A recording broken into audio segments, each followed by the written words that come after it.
Bismillahirrahmanirrahim. Assalamualaikum warahmatullahi wabarakatuh. Kami dari kelompok 6 ingin mempresentasikan makalah yang berjudul komunikasi dalam konseling.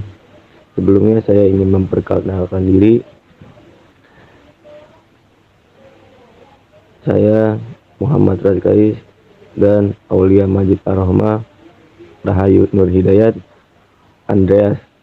Komunikasi dalam konseling ada topik pembahasan. 1. Konsep komunikasi dalam konseling.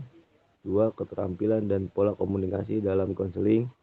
3. Perilaku komunikasi nonverbal. Pengertian komunikasi. Komunikasi adalah suatu proses di mana dua orang atau lebih membentuk atau melakukan pertukaran informasi antara satu sama lain yang pada gilirannya terjadi pengertian yang mendalam. Konsep komunikasi dalam konseling. Komunikasi dalam konseling merupakan suatu proses pemindahan atau penyampaian informasi, pikiran, dan sikap antara konselor dan konseli. Terjadi dalam konteks tertentu, mempunyai pengaruh tertentu, dan ada kesempatan untuk melakukan umpan balik sehingga dapat meningkatkan pemahaman informasi di antara kedua belah pihak. Selanjutnya, keterampilan dan pola komunikasi dalam konseling. Yang pertama, penghampiran. Penghampiran atau attending merupakan keterampilan berkomunikasi melalui isyarat-isyarat verbal dan nonverbal, sehingga dapat menarik perhatian kepada pembicara pada tahap awal. Yang kedua, empati. Empati adalah kesediaan untuk memahami orang lain secara keseluruhan, baik yang tampak maupun yang terdapat dalam aspek perasaan, pikiran, dan keinginan. Yang ketiga, merangkumkan. Keterampilan merangkum merupakan keterampilan yang harus dikuasai seorang konselor, sebab merangkum merupakan wujud dari penerimaan konselor terhadap ungkapan konseli.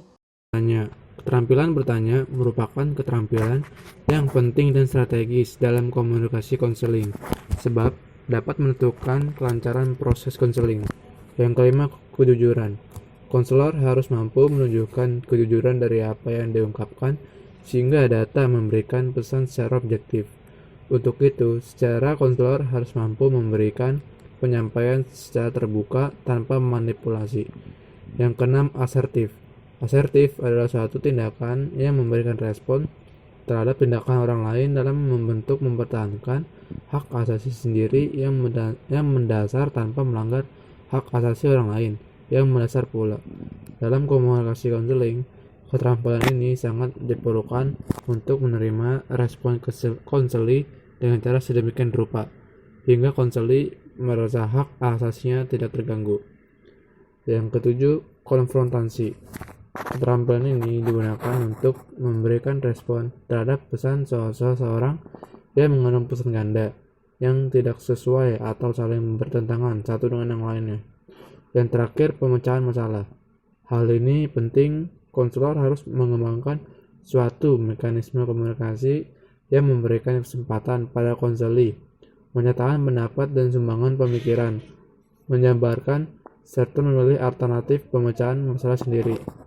Komunikasi nonverbal dalam konseling. Menurut Barata, komunikasi nonverbal adalah pesan atau informasi yang tidak disampaikan secara lisan maupun tulis. Komunikasi nonverbal ini biasanya diungkapkan melalui objek di setiap kategori lainnya, atau juga disebut dengan the object language, komunikasi dengan gerak, gestur sebagai sinyal, sign language, dan komunikasi dengan tindakan atau gerakan tubuh, action language. Demikian yang dapat kelompok 6 sampaikan. Terima kasih.